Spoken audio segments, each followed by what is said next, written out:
haven't done a video in a while. And a large part of that is because I don't have a lot of spirits to talk to these days. I don't know what to tell you. I had a lot. Now I don't. Maybe I'll put this back here. No, it still shows up on the screen.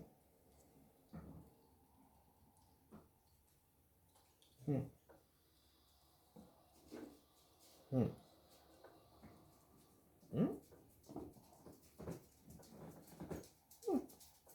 That's good.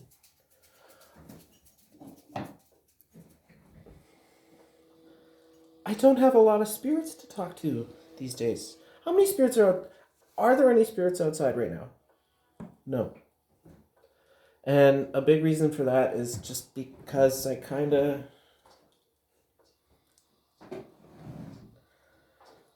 I've been neglecting, I guess. I've had a lot of free time lately. And then with all that free time, been doing a lot of witchcraft. And then you do a lot of something over and over and over again. You kind of need a break. So, okay, take a bit of a break, whatever. Get into a new show, a new video game or something. Actually, it's been a social life. But then I come back to talk to some spirits, and there's none hanging around outside. So I'm like, well, what do? Do I summon some random spirit? To what purpose? Are they looking for guidance? Are they looking for help? Or are they just minding their own business and I'm bothering them? So my spirit guides are like, well, if you want, just do some magic. And they'll come back and I'm like, well... I don't know. I'm all out of spells right now. I'm out of ideas. There's nothing right now at the moment I'm trying to manifest, which I haven't already cast a spell for. So, what do I talk about? So, this video, I'm just going to riff. I'm just going to talk off the top of my head about shadow work, I guess. Higher self, lower self, shadow work. Another purpose of witchcraft is working on yourself. Whether that's high magic, what do they call it? Is it high magic? Yeah. High magic, low magic. Working with your true will, your higher self, getting in contact with the divine. If you're more of like a Christian type, maybe getting in contact with your holy guardian angel, doing ceremonial work, those kinds of things, deep meditations, contemplations, or also working with your lower self and shadow work, which is incredibly important. What is shadow work? It's therapy. That's kind of one way of looking at it. Is people go to therapy to do this. They go to therapy for years and then they learn something about themselves and they go, oh, that's why I am the way I am. In witchcraft, we do that ourselves with shadow work.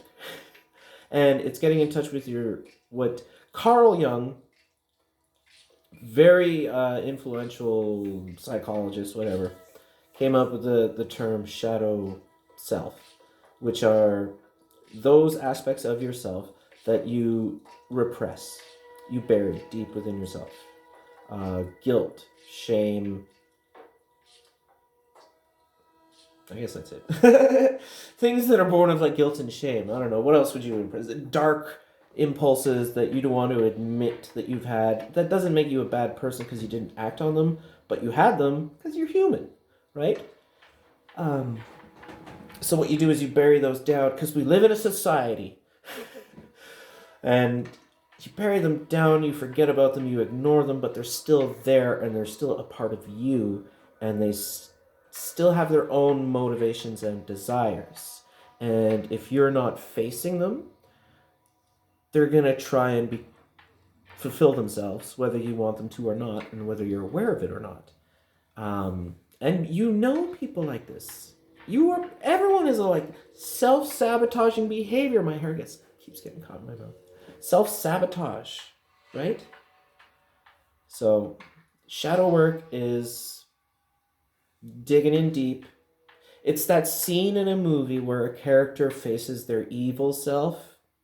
You know, Luke Skywalker going into the cave and having his little, is that Darth Vader? Oh, that's me? You know, oh, man, Star Wars has a lot of them. You know, it's the going into the cave allegory that you see all the time. Now I'm trying to think of a million examples. Naruto. Oh, Naruto had one. When at the waterfall with Killer Bee and he meets evil Naruto. I'm you. I'm the darker side of you. And, you know, you see that a lot. That is shadow work. It's going face to face with that person. How do you do it? Meditate. At least the way I've done it. You know, you can do dream analysis. Okay, well, the big one is meditation, but first let me get to some roundabout ones that you can do. For example, I play guitar, right? And what I choose to play tends to say a lot about me. If you're any sort of artist, go back and look at what you're expressing in your art. Maybe there's things you didn't notice the first time around. I remember years ago I was working at like summer camp for kids, and I was drawing pictures, and this kid blew my mind when they said, "How come no one ever smiles in your pictures?" And I was like, "I don't know, man. I never know. I never really thought of that. It's because I never smile, right? Because I wasn't. It got me thinking about myself, right? So when I'm playing guitar or music I choose to listen to, music I choose to listen. If you go for a walk, what's on your playlist right now, right? Why is it on your playlist? Why are you in that mood, right? Are you right now in life? Are you repeating a lesson that you've refused to learn? Have you once again gone through a failed relationship? You know, have you once again are you going through a failed job? Those are the big two. Yeah. Are you repeating something and you haven't learned your lesson yet? Let's take a look. Let's dig deep, find out why. And what's the common denominator in all those? Dreams too. Like if you have a vivid dream, 90%, I think for most of us, 90% of the time, we don't really remember our dreams, right? We just wake up, we get up, maybe we're vaguely coming out of a fog of a dream, and we go about our day, right? Sometimes they're pretty vivid, and it sticks with us, we remember it. Analyze that. Look up the dream symbols, right? And that's a skill in itself. The more you do it, the better you'll get. Then the last one is the meditation, where I'll get into altered state of consciousness. For this one, I tend to go to, now I forget the names of all of them. Where's the one? Is it theta? Alpha is the one we do for most of our work. Alpha, delta, I think delta is sleep. And theta is the one for visions. Anyway. I don't know the names. It's not like I sit here by myself, quiet, and then say the name of the state of consciousness I'm going into. I just do the meditation and I go there. I do my little trigger. So, meditate, get into that frame of mind, clear everything else out, and invoke my lower self. I want to invoke my shadow self, right? And just let whatever comes. Sometimes you can do this with automatic writing. Like if you're just in alpha state, automatic writing. If you're in a deeper, more theta state, and you receive visions, you might have a vision. Just like in the movies where you get to meet your shadow self. And you sit down, and you have a conversation, and you give them a big hug at the end. So once you meet your shadow self, what do you do? What do you do with that information? Sorry, there's a... Who is that right now?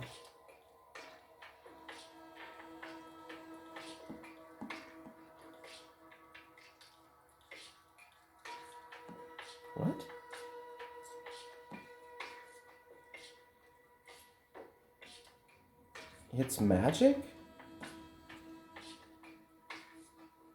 What's magic?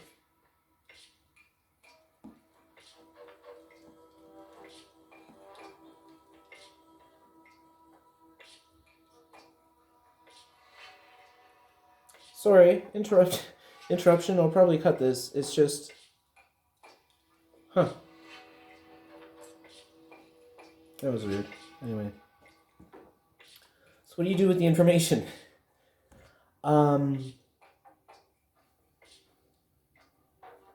I wouldn't.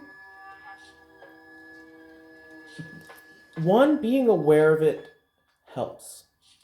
Okay? Always 24/7. You don't repress it, become aware of it, embrace it, make it part of yourself. It's not so much about fixing yourself. It's not about taking those broken pieces and trying to repair yourself. If you're broken, okay, let's take these pieces and try and incorporate them. We're aware of them, and I probably should have wrote this video down first. Little things, like before I do a spell, I check in with my lower self. I'm like, okay, here's my intention, here's my desire. How is my shadow self going to sabotage this? What does it want? Okay, it wants this and this. Is that going to interfere with my spell? Yes, no? It might? Okay, shadow self, how can we meet your needs so that you don't sabotage mine? And that's kind of how shadow work works. Is there anything else I can say about it?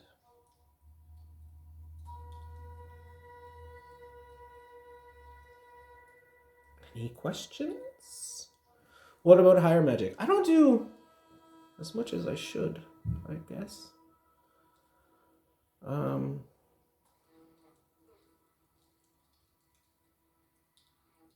It's kind of like,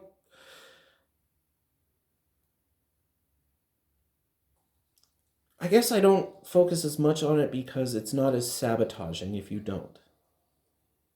If you don't focus on your shadow self, then you wind up into therapy. If you don't focus on your higher self, well, then you're just a person. You're just an average person living day to day. So same kind of thing. You can meditate and invoke your higher self. You can do the automatic writing, or you can go deeper, have a vision. You can do a crystal ball if you can. If you do that, if you have any sort of scrying device, a mirror, pendulum, whatever your method is, you can do that. Have a conversation with your higher self. You can invoke your higher self, so your higher self is working through you. You can sit there and nurture it. Like, so much, it's not so much that I do a lot of work with it, but I do a lot of work to try and nurture it, right? That's a lot of what my meditations are kind of focused on. Yeah. I don't nurture my shadow self. Well, I guess depends on your definition of nurture. I give him a hug, I guess. Gets even more complicated if you have two spirits, because then each has its own, and then it's a weird, complicated mix. I guess that's it. Anything else I want to say? What's new with me? Oh, I should talk about spells and fortunes. I'm probably going to change the name of this channel, because I wasn't thinking. I'm just like, well, I guess that's kind of what I'm doing. Two-spirited witch and a priestess, if I can say. Not a good name for a channel. It's not a good, like, oh, what's your channel? You're on YouTube? What's your channel? Oh, it's this big, long, complicated thing you're not going to remember. Here, let me write it down. So I'm probably going to change my YouTube channel name to my new business that I started, Spells and Fortunes, and spellsandfortunes.com. And if I was better at making YouTube videos, there would probably be like words on the screen and graphics and maybe a link. I don't know what I'm doing. This is my phone, and then I'm going to hit upload, and then that's how you do it, right? Yeah. All right, thank you guys. Have a good day.